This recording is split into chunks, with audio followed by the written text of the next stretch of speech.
तुमने मेरे साथ विश्वासघात किया। चोरी से 5,000 कहाँ गए? मैंने चोरी की, लेकिन अच्छे काम के लिए। अच्छे काम के लिए? सुन, करोड़ बना देगा उसका। तुम दोनों साले करोड़पति बना दोगे। मेरे घर में नहीं रहने का, बाहर निकल। मेरे को बाहर निकल। मेरे को खाने दे, बाद में निकलना बाहर। तो मेरे लिए बाहर निकल।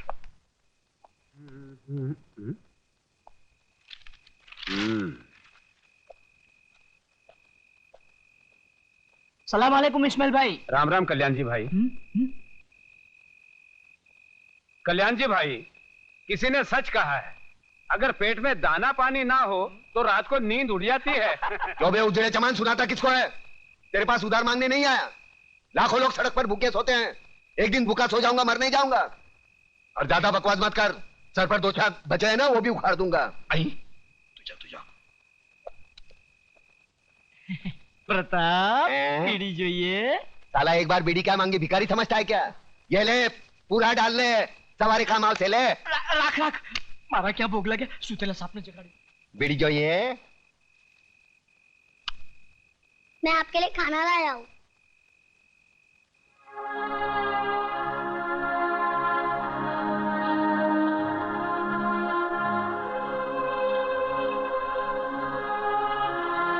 तूने खाया?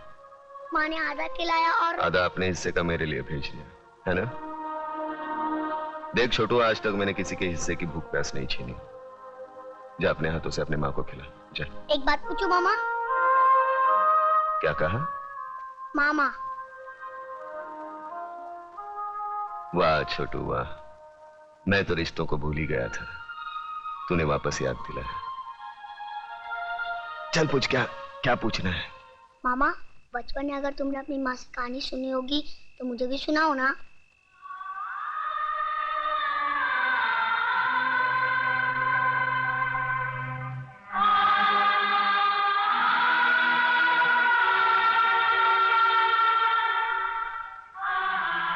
जा अपनी माँ को खाना खिला, जा। सुनाओ ना कहानी। छोड़ो मुझे। चल जा हरामजादी, मैं देखती हूँ तू कैसे नहीं जाती। छोड़ दो मेरी माँ को, छोड़ दो। छोड़ो मुझे। डाल दो साले की जिप में। मामा मेरी माँ को बचा लो। बचाओ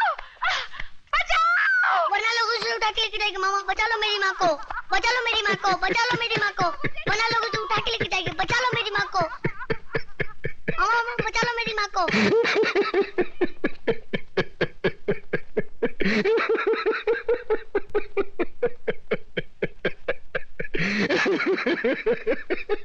अरे तू है, तुझ पर सरेआम एक विधवा का अपमान हो रहा है और तू हंसकर अपना विवाद जता रहा है। मामा बचा लो मेरी माँ को। मामा अरे ये क्या बचाएगा मुझे? ये तो एक औरत की लाचारी पर हंस रहा है। ऐसे लोगों की जहरीली हंसी से तो एक औरत को वेश्या बनने में भी शर्म नहीं आएगी। अरे चुप कर, शर्म तो तेरे को आनी चाहिए। आज बचाऊंगा, कल कौन बचाने आएगा तेरे को? औरत इसलिए नहीं कोठे पर बैठती क्योंकि वो बेबस है, इसलिए बैठती है क्योंकि वो जंग लड़ना नहीं चाहती। कुत्ते की तरह जीने की आदत पड़ी है सबको। अरे इज्जत से जीना है तो खुद लड़ना सीखो। ऊपर वाले ने हाथ दिया है, लगे फैलाने, मुंह दिया है, लगे गिड़गिड़ाने। बचाओ बचाओ, कौन आएगा? अरे दांत सिर्फ खाने चबाने के लिए नहीं है, काटो उसको। अरे वो डंडा उठा, फोड़ दे उसका सर, हम तमाशा देखेंगे। क्यों कलम वाली भाई?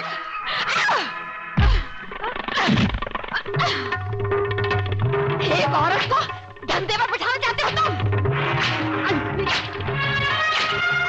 छोड़ो तुम लोगों को, कमीने, कुत्ते, हरामजादी।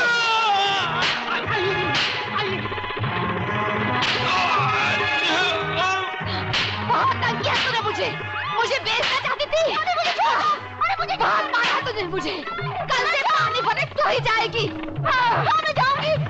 छोड़ दो मुझे। अरे कहाँ छोड़?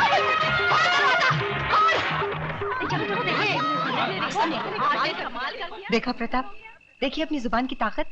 इन लोगों में क्रांति की ज्वाला सिर्फ तुम जगा सकते हो। अरे छोड़ना ज्वाला की बात, यहाँ बीड़ी जलाने के लिए माचिस दूसरे के पास मांगनी पड़ती है। क्रांति की बात एक होने पे तेरा बाप हूँ। चलो चलो भाई, अपने अपने घर पे जाओ, चलो।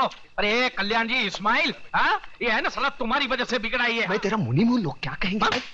तू क्या कर रहा है वहाँ पे? आप वो साले गुंडे मोबाइलियों के साथ में नहीं तो तेरे को 2 वक्त खाने की रोटी नहीं मिलती। अरे क्या क्या बकबक कर रहा है?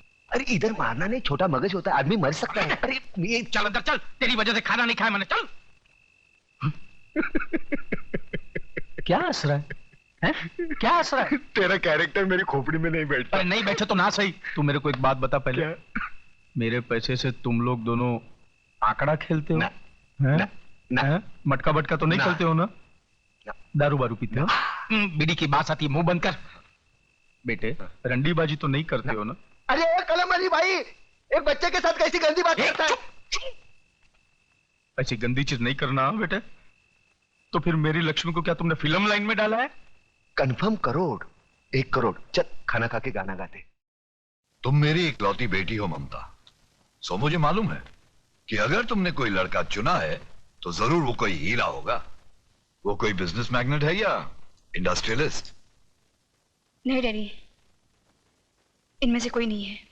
तो फिर जरूर वो किसी बड़े अफसर का बेटा होगा, या इनकम टैक्स ऑफिसर का, या कस्टम कलेक्टर का, या फिर पुलिस कमिश्नर का, या मेजर जनरल का। इनमें से भी किसी का बेटा नहीं है वो। अरे वाह, तो फिर जरूर वो किसी मंत्री, डॉक्टर या इंजीनियर का बेटा होगा। हाँ? तो फिर किसकी औलाद है वो? कोई गरीब घराने का है या किसी झोपड़पट्टी में रहता है वो? हाँ। क्या मतलब? शहर के मशहूर बिल्डर योगराज की इकलौती बेटी दुल्हन बनकर झोपड़पट्टी में जाएगी? बिल्कुल नहीं, नामुमकिन है। डैडी, आपने लक्ष्मी नगर का नाम तो सुना होगा? सुना है। शहर के बीचों बीच एक सड़ी हुई झोपड़पट्टी है, वही रहता है ना वो। हाँ। लक्ष्मी नगर का नाम तो ऐसे ले रही है जैसे शहर के सारे रईस वही रहते हो। डैडी, वो लक्ष्मी नगर के मालिक लक्ष्मीदास जी का बेटा है। क्या? क्या? अपने लच्छू का बेटा है वो? लेकिन तू तो कह रही थी झोपड़पट्टी में रहता है वो। अरे बेटी, वो लक्ष्मी नगर का मालिक है, मालिक। वाह बेटी, मैं तुम्हारी पसंद की दाद देता हूँ। यूं समझ लो तुम्हारी शादी पक्की। मैं कल ही जाकर लच्छू से बात करता हूँ। अब तो तुम खुश हो? Thank you daddy, thanks.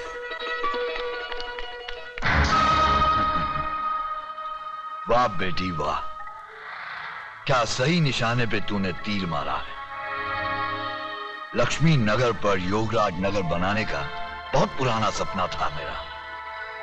आज तेरी वजह से वो सपना पूरा होते हुए नजर आ रहा है मुझे। लच्छू योगू, अरे योगू मेरे यार। अरे तू तो बिल्कुल वैसा का वैसा ही लगता है, एकदम दुबला पतला। हा? मैंने तो सोचा था कि आदमी के पास पैसे आ जाए तो बड़ा झाड़ा मोटा हो जाता है। अरे यार, तुझे देखकर अपना बचपना याद आ गया। याद है तुझे, तू कैसे छोटे छोटे मिट्टी के घर बनाता था? हा? और आज शहर की ऊंची ऊंची बिल्डिंगें बनाने वाला योगराज बिल्डर। अरे बातें छोड़, ये ज्ञानचंद जी हैं। अरे ज्ञानचंद के ज्ञान के बारे में तो मैं बहुत कुछ सुन चुका हूँ। तुम्हारे कारोबार का काला सफेद कोई भी काम इनके ज्ञान के बाहर थोड़ी है कि नहीं? कंगी अंदर अंदर को, बहुत बुरी आदत है इसकी। आइए आइए, आओ आइए, बैठिए आइए। हाँ तो भाई साहब बोलिए, क्या पियेंगे, गरम ठंडा? कुछ नहीं। मैं ओवल्टीन पीऊंगा। नहीं, वो घर में नहीं है। ये एक और बुरी आदत है इसकी। देख लच्छू, हाँ। तू तो मुझे बचपन से जानता है, मैं घुमा फिरा के बात नहीं करता। बराबर। देख, तेरा एक बेटा है, हाँ। मेरी एक बेटी है। हाँ। जो कुछ भी तेरा है वो मेरा है, और जो कुछ भी मेरा है वो समझ ले तेरा है। यानी तेरा जो कुछ भी है वो मेरा है? हाँ। वो कैसे? सीधी सी बात है लच्छू, मेरा सारा माल मेरी बेटी का, मेरा मतलब है शादी के बाद तो दामाद का ही हो जाएगा ना। देख भैया, ये तो लेन देन की बात करेगा तो तेरी मेरी नहीं जमेगी। ये लो। इसलिए मैंने अपने बेटे को पहले से ही घर के बाहर भेज दिया है। अरे यार, तेरी बेटी मेरी बेटी जैसी है। एक साड़ी में विदा कर देना, मुझे दहेज में फूटी कौड़ी भी नहीं चाहिए, समझा? वाह। नहीं। और दिन रात एक करके जो मैंने दुनिया भर की दौलत कमाई है वो किसके लिए? मुझे नहीं मांगा। देख, मैंने तो फैसला कर लिया है, 1 करोड़ नगद मैं ममता को दूंगा ही। 1 करोड़ नगद? 40-50 लाख रुपए के गहने हैं, और फिर एक छोटा सा बंगला 3 करोड़ का। ये सब मैंने अपने बेटी के नाम कर दिया है। 40-50 के गहने मतलब 1.5 करोड़ और 3 का बंगला 4.5 करोड़। बाकी उसके बैंक के खाते में कुछ 2-3 करोड़ रुपए तो जमा है ही। अब बाप बनकर मैं उस पर नजर थोड़ी ना रख सकता हूँ। 3 करोड़ का तो बैंक बैलेंस, 7.5 करोड़। अब जिंदगी भर दूसरे लोगों की शादी पर पैसा मैंने बांटा, हाँ अब अपनी बेटी की शादी पर वो लोग पैसा देंगे ही ना। हाँ हाँ, क्यों नहीं देंगे। यूं समझ ले कुछ 40-50 लाख रुपए तो हो ही जाएंगे। 40-50 की बख्शिश यानी 7.5 और 50, 8 करोड़ की लक्ष्मी। देख, अब तू ना करके दोनों प्यार करने वालों का दिल मत तोड़ देना। अरे मैं कैसे ना कह दूं भैया, लेकिन हाँ यार, ना का फैसला तो तेरी मर्जी से ही होगा ना। मैं तो अपनी बच्ची के लिए कुछ भी कर सकता हूँ। बस तू जब हाँ कहेगा हम दोनों की शादी कर देंगे। क्या बकते हो? किसने बताया तुम्हें?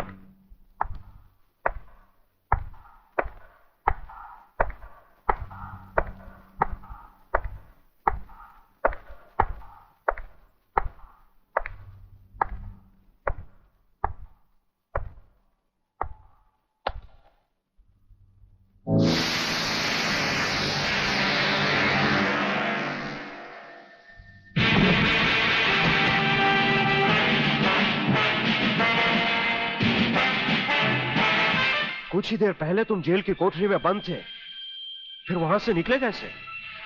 और अपने ये कपड़े पहनकर यहां किसके हुक्म से आए? हम अपने हुक्म के खुद मालिक हैं। हम अपने हुक्म से ही अंदर आए थे और अपने हुक्म से बाहर चले जाएंगे।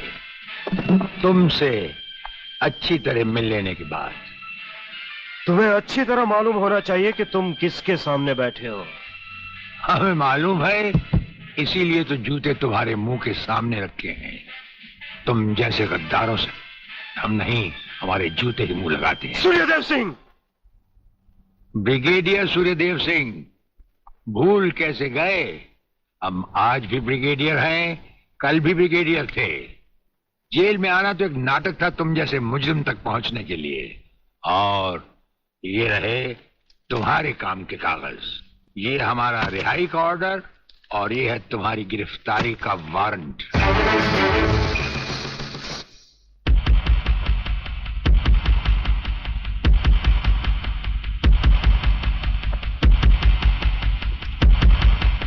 याद करो वो दिन जब तुमने ये वर्दी पहनने से पहले एक कसम खाई थी। याद करो। हम कसम खाते हैं कि हम पूरी ईमानदारी और वफादारी से देश और कानून की रक्षा करेंगे।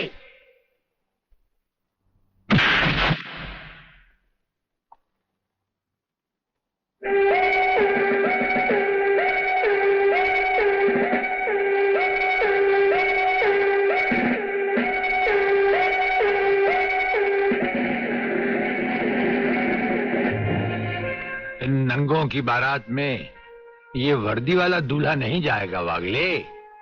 इसके भी कपड़े उतार डालो।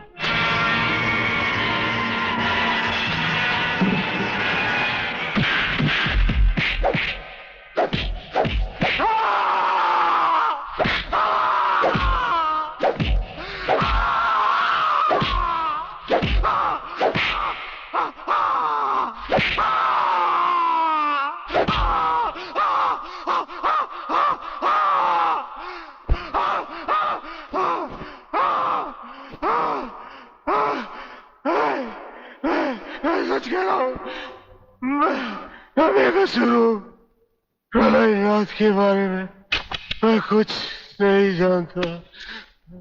बेहोश होने से पहले 3 बार, होश में आने के बाद 3 बार तेरा इसी तरह इलाज करता रहूंगा।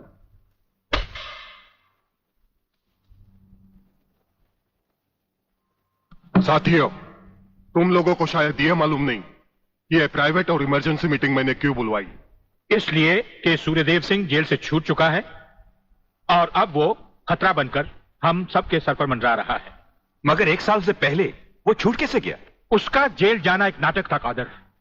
उसने जेलर और हमारे 4 खूंखार कातिलों को गिरफ्तार करके किसी ऐसी जगह छुपा दिया है कि जिसके बारे में पुलिस डिपार्टमेंट को तो क्या, मुझे भी मालूम नहीं। जीवनलाल, मेरे 4-5 आदमियों को गिरफ्तार करके अगर वो मुझ तक पहुंचने का ख्वाब देख रहा है तो उसका ये ख्वाब मैं कभी भी पूरा नहीं होने दूंगा। अब सूर्यदेव सिंह नाम का बिल फाड़ना ही पड़ेगा। मगर अगर कुछ नहीं चलेगा जीवनलाल। अब 15 अगस्त को ज्यादा दिन नहीं है। जानते हो सूर्यदेव सिंह हमारे लिए बहुत बड़ा चैलेंज है और बड़े से बड़े चैलेंज के साथ टकराने का प्रलयनाथ को शौक है। तुम तुम्हारी मिनिस्ट्री संभालो, सूर्यदेव सिंह को आज से मैं संभालूंगा।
ड्राइवर, गाड़ी को फौरन किसी गटर के ढक्कन पर खड़ा करो। इसमें बम लगाया जा चुका है। Yes sir. बहादुर, काला बटन खींचो।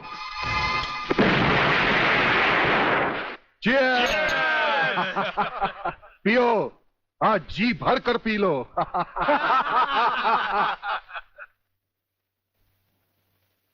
स्वामी जी, ये सुखद समाचार टीवी पर भी तो सुन ले। हाँ, ऑन करो। आज सदन के दोनों पक्षों ने इस हत्याकांड की तीव्र आलोचना की। इस हत्याकांड के षड्यंत्र के बारे में हमारी विशेष संवाददाता मोना अलवी की एक रिपोर्ट। आज दोपहर ब्रिगेडियर सूर्यदेव सिंह अपने विशेष दस्ते के साथ भोजन के लिए रवाना हुए। अचानक उन्हें अपनी कार में सिग्नल सुनाई दिया, जो कार में बॉम्ब रखे जाने का संकेत देता है। सूर्यदेव सिंह ने अपनी गाड़ी एक गटर के ढक्कन पर रुकवाई और अपने विशेष दस्ते के ब्लैक कमांडो से ये काला बटन खींचने को कहा। इससे गाड़ी के नीचे का हिस्सा साइड में खिसक गया और धमाके से पहले ही ब्रिगेडियर सूर्यदेव सिंह अपने आदमियों के साथ ही भूमिगत हो गए। तो इस तरह उन्होंने अपनी समझदारी और बहादुरी से अपनी और अपने आदमियों की जान बचाई।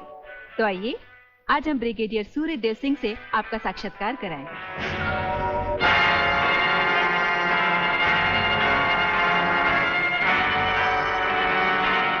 ब्रिगेडियर साहब, क्या आप हमें बताएंगे कि इस साजिश में किसका हाथ है? हाँ, हाथ होता तो कभी का काट चुके होते हम।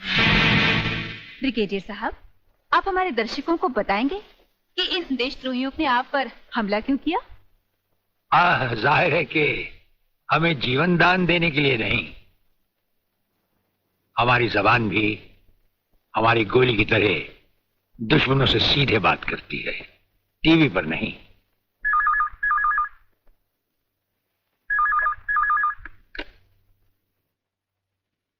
हेलो। ज्यादा आंखें फाड़ कर हमारा न्यूज देखोगे तो जल्दी अंधे हो जाओगे। ये समाचार देखने का नहीं, पैगाम सुनने का वक्त है। हेलो, हेलो, तुम फोन कहां से कर रहे हो? तुम तो टीवी पर हो। हम टीवी पर भी हैं और हमारे घर पर भी। गेंडा स्वामी, ये टाइम बम का खेल हम तब से खेल रहे हैं जब तुम्हारे बाप दादा अपने बालों में खिजाब लगाते थे। याद रखना, तुमने सिर्फ एक टाइम बम फिट किया था जो हमारा बाल भी बैंका न कर सका, मगर हमने तुम्हारी मौत के लिए इतने बम तैयार कर रखे हैं जो तुम्हें तो क्या, तुम्हारे पालतू कुत्तों को भी बचने का टाइम नहीं देंगे। ब्रिगेडियर साहब, क्या आप उन देशद्रोहियों को कोई पैगाम देना चाहेंगे? पैगाम? हमारा पैगाम तो उन तक पहुंच चुका है। हम आपको यकीन दिलाते हैं कि हमें जिंदा देखकर वो अपनी टीवी तोड़ डालेंगे। अबे साले! सर ये क्या है? इतनी देर से गाड़ी चली जा रही है, आप खामोश बैठे हैं, बता नहीं रहे हम कहाँ जा रहे हैं, कौन से मिशन पे जा रहे हैं? मिशन है हमारा जन्मदिन। अरे हमारी राजपूताना रेजिमेंट हमसे बहुत प्यार करती है वागले, और वहां के कुछ जूनियर और सीनियर अफसर मिलकर हमारे जन्मदिन को बड़े शौक से मनाते हैं। वो रेजिमेंट कहीं भी हो, हमें वहां जाना होता है, और साल में एक दिन जिंदगी के गम और फर्ज भुलाकर उस रात हम नाचते हैं, गाते हैं और सरूर में झूमते हैं। Very good, very good. लेकिन सर मैंने आज तक इस बला को मुंह से नहीं लगाया। हाँ वागले, लेकिन आज हमारे साथ पहली बार तुम इस बला को मुंह से लगाओगे और चूमोगे भी, और फिर हमारे साथ गाओगे, नाचोगे। सर नाचने गाने की बात तो ठीक है, लेकिन कहीं मैं पी के लुढ़क गया तो? अरे वागले, ये कंधे किस लिए हैं?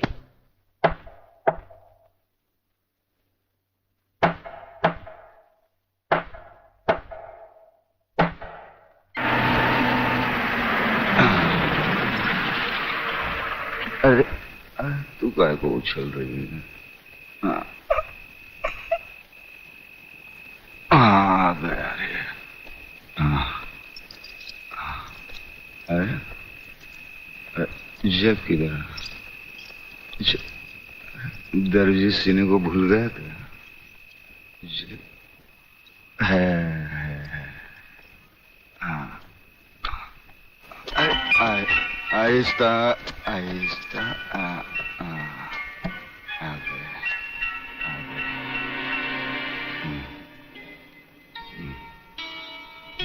अरे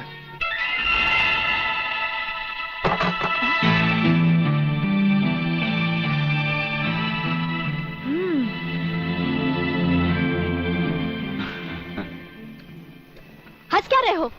ये कोई घर आने का वक्त है? वो क्या बात है कि शांति, मैं तुम्हारी कोई भी बात सुनना नहीं चाहती। भूल गए? आज तुमने कहा था कि घर से खाना बना कर लाना, हम लोग साथ में खाना खाएंगे, और आ रहे हो अब? वो बात हमने जानी है ना, जानी। ये क्या? तुमने दारू पी रखी है? तुम दारू भी पीते हो? वो बात ये है कि शांति, अरे तेरे झुमके कितने मोटे। खबरदार अगर मुझे छुआ तो। मैं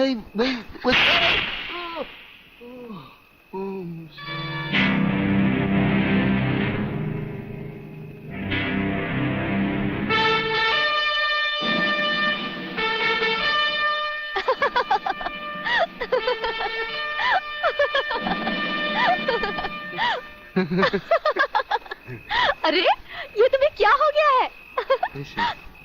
ऐसा नीला। अरे नीला ब्लाउज। ये क्या कर रहे हो? मैं हूँ शांति। शांति, शांति, तुम्हारे हाथ बहुत खूबसूरत है, इन्हें गलत जगह मत उठाओ, मैले हो जाएंगे। अच्छा, तो तुमने जागते हुए कोई ख्वाब देखा? कहीं ये तो नहीं देखा कि मैंने तुम्हें थप्पड़ मारा? तुम्हें कैसे मालूम? पहले ये बताओ, इतना सज धज कर इतनी रात गए कहाँ से आ रहे हो? मैं कब से खाना लेकर तुम्हारा इंतजार कर रही हूँ। अरे तुम्हारे झुमके छोटे हो। ये क्या? तुमने शराब पी रखी है? शराब पीने वालों से मुझे सख्त नफरत है। खाना नहीं खाया हो तो खा लेना, मैं चलती हूँ। शांति, शांति, तू नहीं जानती। मुझे छोड़ दो। मैं कभी शराब नहीं पीता।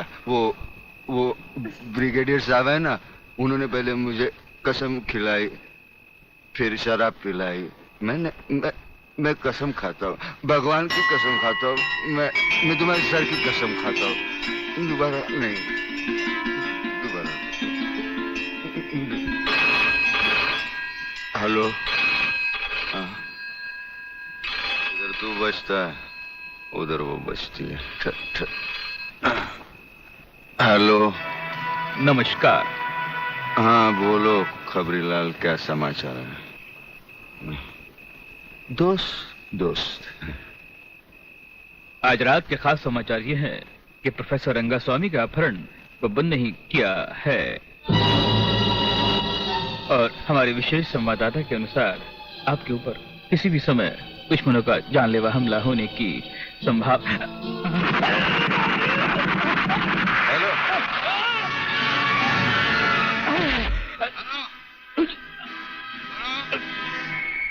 खबरीलाल के अंतिम समाचार प्राप्त हुए। हेलो, हेलो,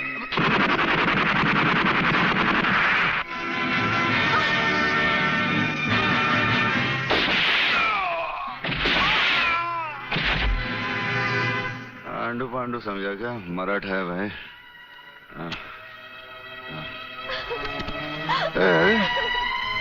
चल चल चल, खाना लगा, चल खाना लगा, चल।